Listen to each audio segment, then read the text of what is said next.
আপনার ছেলে বিদেশে চলে গেল, বিদেশে যাওয়ার পর তার যদি 3টা চিন্তা না থাকে, তার মধ্যে 3টা কথা থাকতে হবে তার ব্রেনে।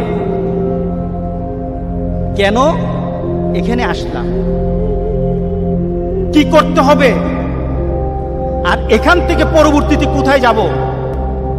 বলেন তো দেখি, এই 3টা চিন্তা নিয়ে যদি কেউ বিদেশে যায়, সে কখনো কি হবে না, বিফল হবে না। তার পাওনা ঠিক থাকবে, তার চিন্তা তার ভাবনা ঠিক থাকবে। একটা মোমেন যদি চিন্তা করে আমি এখানে কেন আসলাম, কেন এলাম পৃথিবীতে, আমাকে কি করতে হবে, আর আমার পরবর্তী ডেস্টিনেশন কোথায়, আমি পরবর্তীতে কোথায় যাব, এই 3টা চিন্তা কোনো বান্দা যদি ধারণ করে, আল্লাহ সুবহানাহু ওয়া তাআলা তার আখিরাতকে গুছিয়ে দেবে।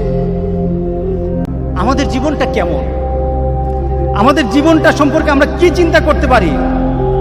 কোনো ব্যক্তি হাতের মধ্যে বরফ নিল, বরফটা হাতে ধরে রাখলে সে যতক্ষণ পর্যন্ত বরফের দিকে তাকিয়ে থাকে, সে চিন্তা করে আমার ব্যবসা হবে, আমার হাতে বরফ আছে। বলেন তো দেখি, বরফ কি থাকবে? হ্যাঁ, ধরে রাখুন তো বরফ, কতক্ষণ পর কি হবে, বরফ আর পাওয়া যাবে না, বরফ আর থাকবে না তার হাতে। মানুষের জীবনটা তেমন, আপনি বরফ হাতে নিয়ে রেখেছেন, আপনার জীবনটা একটা বরফের মতো, হাতে বরফ, আপনার বরফ কিন্তু গলে যাচ্ছে। কিভাবে যাচ্ছে?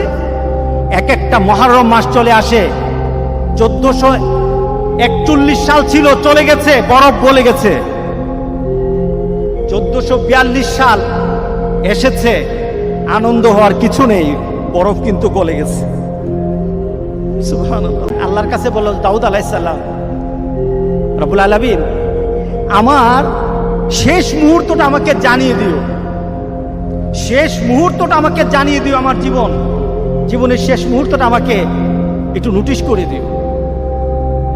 আজরাইল আলাইহিস সালাম উপস্থিত। কি ব্যাপার, আমি না বলেছিলাম যে আমাকে একটু জানানোর জন্য, আপনি কখন আসবেন, আমার জীবনের শেষ মুহূর্তটা জানানোর জন্য বলেছিলাম।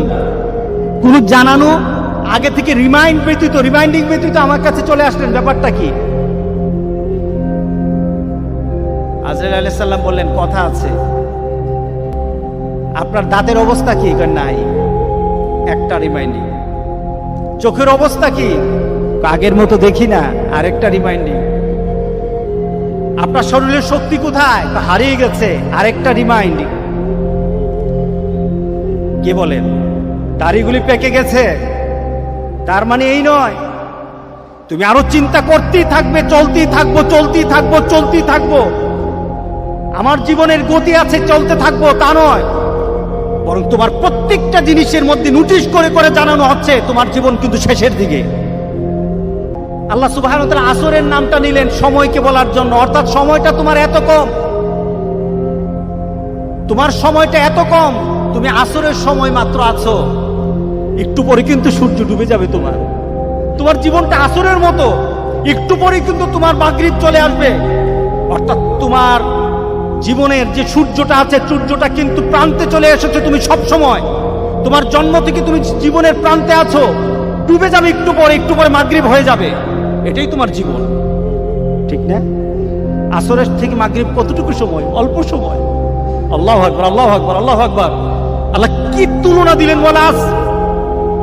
এখন মিলিয়ে নেন, আপনার আমার জীবনকে এখন মিলাই।